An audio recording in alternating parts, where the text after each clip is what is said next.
Hello everyone, hope you all are fine. आज की video हमारी होने वाली है जर्नल के बारे में। जर्नल एक बहुत ही इम्पोर्टेंट टॉपिक है कॉमर्स स्ट्रीम में। ठीक है, ये किसी एक क्लास का नहीं है, ये पूरी कॉमर्स स्ट्रीम का टॉपिक है। जो बच्चे कॉमर्स में स्टडी कर रहे हैं उनके लिए जर्नल ठीक वैसे ही है जैसे बाकी स्ट्रीम्स में हर एक के लिए एक प्रॉपर कोई सब्जेक्ट होता होगा। जर्नल एक हमारे लिए कॉमर्स स्टूडेंट्स के लिए एक बहुत ही इम्पोर्टेंट टॉपिक कहलाता है। ठीक है ना, बहुत इंपॉर्टेंट, मतलब जिसके बिना कॉमर्स में और खासकर अकाउंट में, ठीक है, कॉमर्स का जो अकाउंट सब्जेक्ट है, अकाउंट अधूरा है बिना जर्नल के। जर्नल हर एक स्टूडेंट को एक टाइम बाद सीखनी ही पड़ती है। अगर हमें ये लगता है कि हम बिना जर्नल को सीखे अकाउंट कर सकते हैं तो ये एक ना के बराबर वाली सिचुएशन है कि इम्पॉसिबल ही है, मान लीजिए।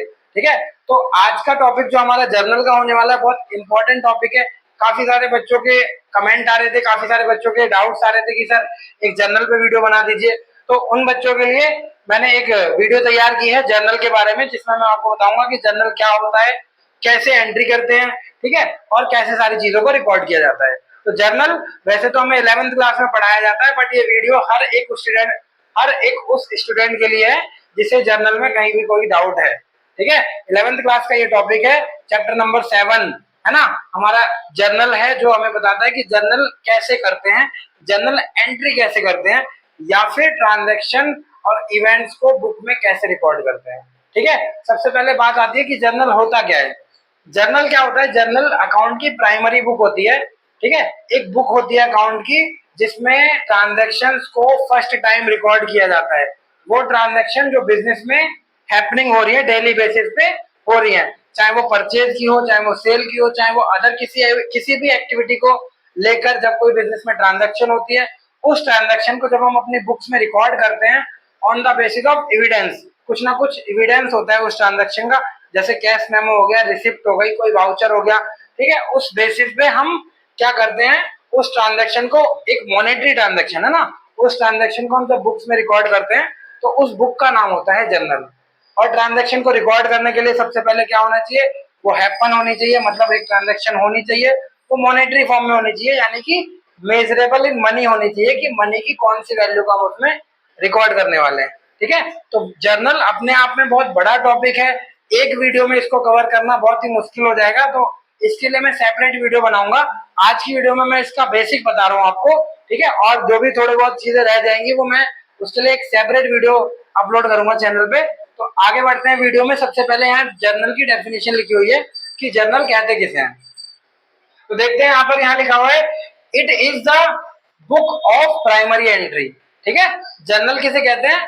Primary entry. प्राइमरी यानी कि एक ऐसी एंट्री जो फर्स्ट टाइम रिकॉर्ड हो रही है।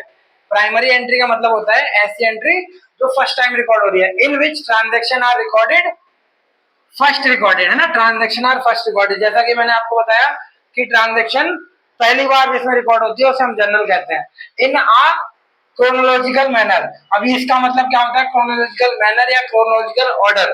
क्रोनोलॉजिकल ऑर्डर का मतलब होता है कि टाइम बेसिस पे। टाइम बेसिस मतलब कि जो पहले हुई वो पहले रिकॉर्ड होगी, जो बाद में हुई। अब सिंपल सी बात है, मान लेते हैं हम किसी एक पूरे मंथ की जर्नल बना रहे हैं, तो मंथ में बहुत सारी डेट अलग अलग डे पे आती हैं, तो जो फर्स्ट डे में होगी तो वो फर्स्ट डे में रिकॉर्ड होगी, जो सेकंड डे में होगी वो सेकंड में, जो fifth day, sixth day, seventh day, है ना, मतलब डेट वाइज या टाइम वाइज कह लीजिए या डेट वाइज कह लीजिए, जो डेट में पहले डेट आएगी उसकी ट्रांजेक्शन पहले रिकॉर्ड होगी, तो उसे हम कहते हैं क्रोनोलॉजिकल। ठीक है, क्रोनोलॉजिकल यानी कि on the basis of time, time के अकॉर्डिंग हमारी जर्नल को हम रिकॉर्ड करते हैं। Order for source document. For source document का मतलब है कि जो भी हमारे पास कैश मेमो है, रिसिप्ट वाउचर है ना, जो भी चीजें हैं, ठीक है, ट्रांजैक्शन जो भी, मतलब जिससे एक ट्रांजैक्शन के होने का पता लगे, एक प्रूफ जो हमें मॉनेटरी बताता है, जो हमें मनी बताता है कि हमें किस वैल्यू को रिकॉर्ड करना है बुक में। ठीक है, तो उसे कहते हैं सोर्स डॉक्यूमेंट, और उसी सोर्स डॉक्यूमेंट के बेस पे हम जर्नल में एंट्रीज को रिकॉर्ड करते हैं। ठीक है, क्या करते हैं, एंट्रीज को रिकॉर्ड करते हैं, on the basis of time record करते हैं, और वो एंट्री जो हमारे बिजनेस की ट्रांजेक्शन को बताती है कि हमारे बिजनेस में कौन कौन सी ट्रांजेक्शन हो रही हैं। ठीक है ना, तो अब बात करते हैं कि जर्नल को कैसे रिकॉर्ड किया जाता है। जर्नल को रिकॉर्ड करने के लिए हमें क्या करना होता है, अकाउंट मेंटेन करने होते हैं, अलग अलग अकाउंट हमें खोलने पड़ते हैं अलग अलग ट्रांजेक्शन के नाम से, अलग अलग जो भी ट्रांजेक्शन में चीजें आ रही हैं उनके नाम से। ठीक है, तो जब हम अकाउंट को क्लासिफाई करते हैं तो अकाउंट को दो बेसिस पे क्लासिफाई किया गया है। एक ट्रेडिशनल क्लासिफिकेशन होता है यानी कि पुराना तरीका, और एक होता है मॉडर्न क्लासिफिकेशन यानी कि जो नया तरीका है, जो अकाउंट में नया नया इमर्ज हुआ है अभी। ठीक है, और ट्रेडिशनल जो बहुत पहले से चला आ रहा है। ठीक है ना, तो जब हम जर्नल को रिकॉर्ड करते हैं तो सबसे पहले हमें ट्रांजेक्शन को क्या करना होता है, ट्रांजेक्शन में पहचानना होता है कि हमें कौन से अकाउंट ओपन करने हैं, किस अकाउंट को डेबिट करना है, किस अकाउंट को क्रेडिट करना है। ठीक है, आपको हमेशा ये बात याद रखनी पड़ेगी कि हम जब जर्नल की बात करते हैं तो हम डबल एंट्री की बात करते हैं। डबल एंट्री सिस्टम है हमारा, हमारा जो अकाउंटिंग है वो डबल एंट्री सिस्टम है, बेस्ड है। डबल एंट्री सिस्टम का मतलब ये होता है कि हर एक ट्रांजैक्शन के दो इफेक्ट होंगे, एक आएगा तो एक जाएगा, एक डेबिट होगा और एक क्रेडिट होगा। ठीक है, अब अलग अलग अकाउंट में कहीं डेबिट का मतलब बढ़ना भी होता है, कहीं डेबिट का मतलब कम होना भी होता है। ठीक है ना, तो डबल एंट्री बेस में क्या होता है कि हर एक ट्रांजैक्शन के दो इफेक्ट। अब जैसे मान लेते हैं सिंपल सी कोई एक एग्जांपल ले लेते हैं, मान लेते हैं मैंने एक गाड़ी खरीदी। ठीक है, अब गाड़ी खरीदने की या व्हीकल खरीदने की हमारी क्या ट्रांजैक्शन होगी कि भाई हमारे पास व्हीकल तो आ जाएगी लेकिन कैश हमारे पास से चला जाएगा, या अगर मैंने फाइनेंस में खरीदी है, इंस्टॉलमेंट में खरीदी है, तो कहीं ना कहीं मेरी रिस्पॉन्सिबिलिटी बढ़ जाएगी। तो ठीक वैसे ही अकाउंट में भी क्या होता है कि हर एक ट्रांजैक्शन के, हर एक इवेंट के दो इफेक्ट होते हैं, कुछ आता है हमारे पास तो कुछ हमारे पास से जाता है। आपको ये चीज याद रखनी पड़ेगी। तो मैं क्लासिफिकेशन की बात कर रहा था, ट्रेडिशनल और मॉडर्न। ट्रेडिशनल क्लासिफिकेशन समझते हैं पहले। इसमें अकाउंट तीन तरीके के होते हैं। ठीक है, ट्रेडिशनल क्लासिफिकेशन में अकाउंट तीन तरीके के होते हैं और उन अकाउंट को कहा जाता है पर्सनल, रियल, नॉमिनल। अब पर्सनल अकाउंट किसे कहते हैं? पर्सनल अकाउंट यानी कि ऐसे अकाउंट जो किसी व्यक्ति के नाम से खुलते हैं। ठीक है, जैसे Shyam account, Mohan account, Ram account, है ना, या mister X account, mister Y account, मतलब है ना। अब जरूरी नहीं है कि सिर्फ पर्सनल में सिर्फ नेचुरल पर्सन आएंगे, आर्टिफिशियल पर्सन भी आ सकते हैं और रिप्रेजेंटेटिव भी आ सकते हैं। आर्टिफिशियल मतलब जो किसी कंपनी का नाम है, जैसे रिलायंस इंडस्ट्री, टाटा इंडस्ट्री, है ना। तो पर्सनल अकाउंट यानी कि ऐसे अकाउंट जो किसी एक व्यक्ति के नाम से खुलते हैं, किसी ऑर्गेनाइजेशन के नाम से खुलते हैं, उसे कहते हैं हम पर्सनल अकाउंट। अब पर्सनल अकाउंट का रूल क्या होता है?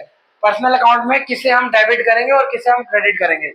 डेबिट का रिसीवर होता है इसमें, मतलब जिसको पैसा मिलेगा या जिसको कुछ भी मिलेगा उसे हम डेबिट कर देंगे, और जो पे करेगा, जो देगा, उसे हम क्रेडिट कर देंगे। ठीक है, तो ये हमारा पर्सनल अकाउंट का रूल हो गया। सेकंड हमारा रियल अकाउंट है। रियल अकाउंट में वो सारी चीजें आती हैं जो एसेट्स से रिलेटेड होती हैं। ठीक है, जैसे कैश मान लेते हैं, कैश हमारा क्या एसेट है। संपत्ति हिंदी में कहते हैं संपत्ति। फर्नीचर हमारा एसेट है, मशीन हो गया, बिल्डिंग हो गया, लैंड हो गया। ठीक है, और भी बहुत सारी चीजें होती हैं। तो रियल अकाउंट में क्या आता है? सारे के सारे एसेट आते हैं। तो इनका इसका क्या रूल है? इसका रूल है debit comes in, credit goes out. यानी कि जो एसेट हमारे पास आएगा हम उसको डेबिट करेंगे, और जो एसेट हमारे पास से जाएगा हम उसको क्या करेंगे? क्रेडिट करेंगे। तो ये हमारा रियल अकाउंट हो गया। अब आते हैं नॉमिनल अकाउंट में। नॉमिनल अकाउंट में क्या होता है? नॉमिनल अकाउंट का रूल कहता है कि सबसे पहले तो हम समझते हैं कि नॉमिनल अकाउंट में होता क्या है।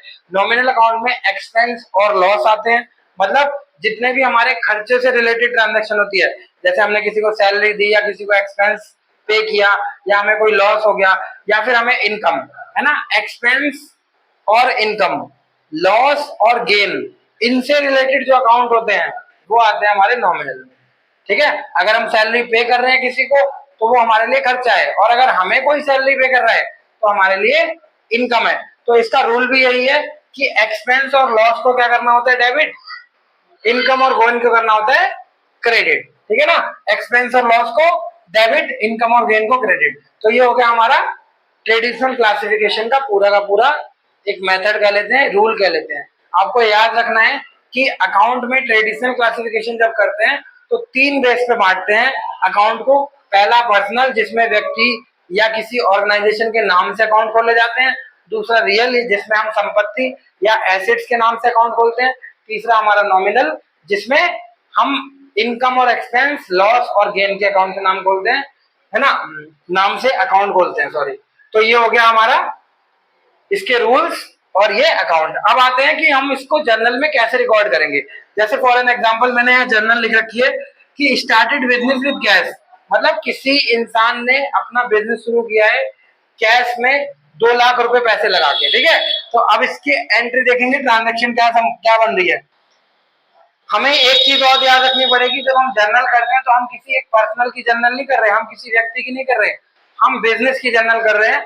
और हमें बिजनेस के पॉइंट ऑफ व्यू से देखना है कि बिजनेस में पैसा आ रहा है या बिजनेस से पैसा जा रहा है, ठीक है। तो started with business with cash की एंट्री क्या होगी, 2 लाख रुपए यहाँ दे रखा है। तो अब हमें देखना पड़ेगा बिजनेस में कैश आ रहा है या जा रहा है। बिजनेस में कैश आ रहा है ना, किसी ने पैसा लगाया तो बिजनेस में कैश आएगा। तो हमारी एंट्री क्या बन गई, बैंक अकाउंट हमने इससे डेबिट किया क्योंकि पैसा आया, तो आया यानी कि रियल अकाउंट, ठीक है। एसेट है हमारा, तो कम से इनको क्या करना है, डेबिट करना है। जो आएगा हमारे पास उसको डेबिट, तो बैंक अकाउंट क्या हो गया हमारा, डेबिट हो गया। और टू कैपिटल, कैपिटल यानी कि वो पैसा जो बिजनेस में लगाया जाता है बिजनेस शुरू करने के लिए। हमने क्रेडिट इसको इसलिए करा है क्योंकि ये पर्सनल अकाउंट का रूल है कि गिवर जो होता है उसको क्रेडिट करते हैं, ठीक है। तो यहाँ जो भी व्यक्ति है, जैसे एक्स कैपिटल है, एक्स ने पैसा लगाया तो एक्स कैपिटल, किसी इंडस्ट्री ने पैसा लगाया तो उसका नाम लिख देंगे, है ना। तो किसी पर्सन ने, किसी ने भी लगाया तो two X capital, two Y capital, या कोई भी व्यक्ति, ठीक है ना। तो ये पहली एंट्री हो गई हमारी जिसमें एसेट्स, बैंक अकाउंट है हमारा एसेट, कम सिन है तो उसको हमने डेबिट कर दिया जो हमारे पास आ रहा है, और कैपिटल को हमने क्रेडिट इसलिए किया क्योंकि वो गिवर है, ठीक है। तो ये हो गया हमारा पहली एंट्री। सेकंड में क्या है कि परचेज फर्नीचर फॉर कैश। अब देखो यहाँ ध्यान देना पड़ेगा आपको, परचेज फर्नीचर फॉर कैश का मतलब क्या है कि हमने फर्नीचर खरीदा कैश में, तो इसमें क्या हुआ, फर्नीचर हमारे पास आएगा और कैश हमारे पास से जाएगा। फर्नीचर हमारे पास आएगा और कैश हमारे पास से जाएगा। तो फर्नीचर आया तो दोनों ही हमारे एसेट है, और एसेट यानी कि रियल अकाउंट। तो रियल अकाउंट का रूल क्या है, debit comes in credit goes out.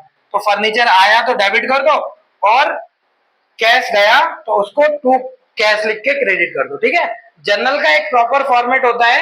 हाँ, यहाँ पर स्पेस की प्रॉब्लम थी थोड़ी, तो इसलिए मैंने प्रॉपर एक फॉर्मेट जो होता है वो नहीं बनाया है, मतलब रो और कॉलम जो एक प्रॉपर फॉर्मेट बनना है वो मैं आपको नेक्स्ट वीडियो में कवर करके बता दूंगा। अभी वैसे भी हमारा लर्निंग प्रोसेस चल रहा है, तो लर्निंग में सबसे पहले क्या है कि आपको देखना है कि एंट्री करते कैसे हैं। अब एंट्री को फॉर्मेट में डालना वो तो इजी काम है, उसमें कोई ज्यादा कॉम्प्लिकेशन नहीं है। सबसे पहले समझना जरूरी ये है कि एंट्री कैसे करते हैं। जब एंट्री करना सीख जाएंगे तो उसको फॉर्मेट में लिखने में कोई ज्यादा प्रॉब्लम नहीं होगी। तो सेकंड एंट्री होगी हमारी फर्नीचर टू कैश, ठीक है। और नरेशन भी डालना होता है। नरेशन यानी कि किस चीज की आपने एंट्री की है, तो बीइंग लगा के हम लिख देंगे फर्नीचर परचेज फॉर कैश 10,000 रुपए, ठीक है। तो ये हमारी सेकंड एंट्री हो गई। थर्ड एंट्री है पेड सैलरी। अब पेड सैलरी का मतलब क्या है, सैलरी हमारे लिए खर्चा है। अब सैलरी जब पे करेंगे तो ऑब्वियसली कैश हमारे पास से जाएगा, और सैलरी जब हम पे कर रहे हैं तो वो हमारे लिए खर्चा यानी कि एक्सपेंस। तो ये आ जाता है नॉमिनल अकाउंट, ठीक है। सैलरी की जब हम बात करते हैं तो हमारा नॉमिनल अकाउंट है, एक्सपेंस है तो उसको डेबिट कर देंगे। तो सैलरी मैंने यहाँ डेबिट कर रखा है, ठीक है। और हम जब पे करेंगे तो कैश, कैश हमारा होता है एसेट्स, और गोज आउट है यानी कि जा रहा है, तो कैश को मैंने यहाँ क्रेडिट कर रखा है। तो एंट्री हो गई हमारी सैलरी टू कैश, और बीइंग में लिख देंगे सैलरी पेड, ठीक है ना। तो ये हो गई हमारी थर्ड नंबर एंट्री। होप आपको सारी चीजें क्लियर हो गई होगी। अब फोर्थ नंबर एंट्री पे आते हैं, गुड्स सोल्ड ₹5,000। हमने सामान बेचा, कितने का, 5,000 का। अब सामान बेचा है तो सिंपल सी बात है, दो इफेक्ट होते हैं हर एक ट्रांजेक्शन को। तो सामान बेचने से क्या होगा, पैसा मिलेगा और सामान जाएगा। तो जब हम गुड्स की बात करते हैं, है तो ये एसेट हमारे लिए, लेकिन हम जब गुड्स की बात करते हैं तो परचेज और सेल को यूज करते हैं। यानी कि बेचा तो सेल और खरीदा तो परचेज। गुड्स की जगह कोई और चीज होती, जैसे मशीन होती, प्लांट होता, तो हम सेल और परचेज यूज नहीं करते। हम जो मशीन या जो प्लांट है उसी को यूज करते। जैसे फर्नीचर था तो मैंने फर्नीचर को यूज किया, लेकिन जब गुड्स की बात आती है तो सेल्स अगर हम करेंगे तो सेल्स को यूज करेंगे, और परचेज अगर हम करेंगे तो परचेज को। अब जब यहाँ गुड्स बेच रहे हैं तो कैश हमारे पास आएगा, तो फिर से वही रियल अकाउंट है, कम सिन को क्या करना है, डेबिट। तो कैश मैंने डेबिट कर दिया, ठीक है। और जब हम बेच रहे हैं तो सेल्स हमारे लिए क्या है, इनकम है, तो इनकम को हम क्या करेंगे, क्रेडिट। तो नॉमिनल अकाउंट इनकम को क्रेडिट, तो सेल्स हमारी हो गई क्रेडिट, ठीक है। तो ये 4 एंट्री लिख रखी है मैंने, और भी ऐसे ही एंट्री आपको ट्राई करनी है, कोई ज्यादा कॉम्प्लिकेशन नहीं है। बस एंट्री को आपको पढ़ना है ध्यान से, और उसके बाद क्या करना है, उसमें चेक करना है कि कौन कौन सी इफेक्ट पड़ेंगे। अब उन इफेक्ट को क्या करना है, उन्हीं मतलब जो भी इफेक्ट होंगे वो इन्हीं 3 अकाउंट में आएंगे, इसके अलावा कोई और चौथा अकाउंट नहीं आएगा। या तो वो पर्सनल होगा, या रियल होगा, और या नॉमिनल होगा। ठीक है, तो जब अगर आप ट्रेडिशनल समझ जाओगे एक बार, तो मॉडर्न समझने में कोई ज्यादा प्रॉब्लम नहीं है। मॉडर्न को भी एक बार चेक कर लेते हैं। मॉडर्न में क्या है कि सारे अकाउंट को हमने 5 बेस पे क्लासिफाई किया गया है, जिसमें पहला है हमारा एसेट्स, दूसरा है हमारा लायबिलिटी, तीसरा कैपिटल, चौथा रेवेन्यू, पांचवा एक्सपेंस। एसेट यानी कि हमारी संपत्ति, यानी कि जो हमारे है ना, जो भी हमारे एसेट है, जैसे मैंने आपको बताया अभी कैश, बिल्डिंग, लैंड, है ना, तो ये सारी चीजें। सेकेंड हमारी लायबिलिटी आती है। लायबिलिटी यानी कि हमारी जिम्मेदारी। ठीक है, जैसे बिजनेस के लिए क्या क्या लायबिलिटी हो सकती है, मान लेते किसी ने लोन बिजनेस को दिया तो लोन हमारे लिए लायबिलिटी हो गई। किसी ने पैसा बिजनेस में लगाया तो कैपिटल, उसका कैपिटल हमारे लिए लायबिलिटी हो गया। ठीक है, किसी ने हमें उधार सामान बेच दिया तो वो हमारे लिए लायबिलिटी हो गया। कैपिटल, जैसा कि लोग बिजनेस में पैसा लगाते हैं तो बिजनेस के लिए तो कैपिटल लायबिलिटी है ना, तो कैपिटल भी वही है। उसके बाद 4th नंबर रेवेन्यू यानी कि हमारी इनकम, और 5 नंबर एक्सपेंस यानी कि लॉस, जो खर्चे होते हैं हमारे। तो इनका भी डेबिट और क्रेडिट। एसेट अगर बढ़ेगा तो इंक्रीज होगा, है ना, डेबिट होगा, और अगर कम होगा यानी कि डिक्रीज होगा तो क्रेडिट होगा। जैसे सेकंड नंबर एंट्री में क्या था कि हम फर्नीचर परचेज कर रहे थे, फर्नीचर परचेज करने से क्या है, फर्नीचर हमारा बढ़ रहा था, कैश हमारा कम हो रहा था। तो जो बढ़ेगा उसको डेबिट में लिखेंगे, यानी कि इंक्रीज को हम डेबिट में लिखेंगे, और डिक्रीज को हम क्रेडिट में लिखेंगे। कैश हमारा डिक्रीज हो रहा था तो हमने उसको क्रेडिट में लिख दिया। तो ऐसे ही ये सारी ट्रांजेक्शन है। लायबिलिटी अगर डिक्रीज होगी तो डेबिट करेंगे, इंक्रीज होगी तो क्रेडिट। ठीक है, कैपिटल अगर डिक्रीज होगा तो डेबिट करेंगे, इंक्रीज होगा तो क्रेडिट। रेवेन्यू अगर डिक्रीज होगा तो डेबिट करेंगे, इंक्रीज होगा तो क्रेडिट करेंगे। एक्सपेंस इंक्रीज होगा तो डेबिट करेंगे, डिक्रीज होगा तो क्रेडिट करेंगे। मॉडर्न क्लासिफिकेशन के बेस पे बहुत ही इजी है अगर हम ट्रेडिशनल क्लासिफिकेशन को समझ जाते हैं। ठीक है, ट्रेडिशनल क्लासिफिकेशन पे ज्यादा जोर देना है, क्योंकि अकाउंटिंग जो पहले से चली आ रही है वो ज्यादा इफेक्टिव है ना, एज कंपेयर टू मॉडर्न। ठीक है, इसमें 5 अकाउंट है और इसमें सारे कुल मिला के 3 बेसिस है, 3 बेस पे बांटा गया है। ठीक है, तो ये हमारा ऑल ओवर जर्नल का टॉपिक हो गया, है ना। अगर आपको अभी भी इसमें कहीं कोई डाउट लगता है तो आप मेरे से कमेंट सेक्शन में पूछ सकते हैं। बाकी आपको प्रैक्टिस करनी है, जो भी आपके जर्नल के क्वेश्चंस आपको मिलते हैं बुक में अपनी, ठीक है, उन क्वेश्चंस को आपको क्या करना है, प्रैक्टिस में लाना है। हर एक क्वेश्चन में आपको चेक करना है कि कौन से अकाउंट खोल रहे हैं, क्या डेबिट होगा, क्या क्रेडिट होगा। हमेशा माइंड में ये रखना है कि जितने भी अकाउंट होंगे वो इन्हीं 3 बेस में क्लासिफाई होंगे, इन्हीं 3 अकाउंट में कहीं ना कहीं आपको चेक करने होंगे, और वो यही आ रहे होंगे, उसी बेस पे हमारी एंट्री भी होती है। ठीक है, बची हुई ट्रांजेक्शन जो बची हुई है, और भी जर्नल का कॉन्सेप्ट जैसा कि मैंने आपको पहले ही बताया बहुत बड़ा कॉन्सेप्ट है। ठीक है ना, तो जो बची हुई ट्रांजेक्शन है वो मैं आपको नेक्स्ट वीडियो में कवर करूंगा। आज की वीडियो में इतना ही रखते हैं। तो होप आपको ये सारी चीजें क्लियर हो गई होंगी। ठीक है, डाउट अगर लगता है तो कमेंट सेक्शन में पूछ सकते हैं, आप फ्रीली पूछ सकते हैं बिना किसी हेजिटेशन के। और वीडियो अगर पसंद आई हो तो वीडियो को लाइक कर दीजिएगा, और चैनल को सब्सक्राइब जरूर कर दीजिए, ताकि आगे आने वाली वीडियोस का नोटिफिकेशन आपको मिलता रहे। मिलते हैं आपसे अपने नेक्स्ट वीडियो में, तब तक के लिए बाय बाय, टेक केयर।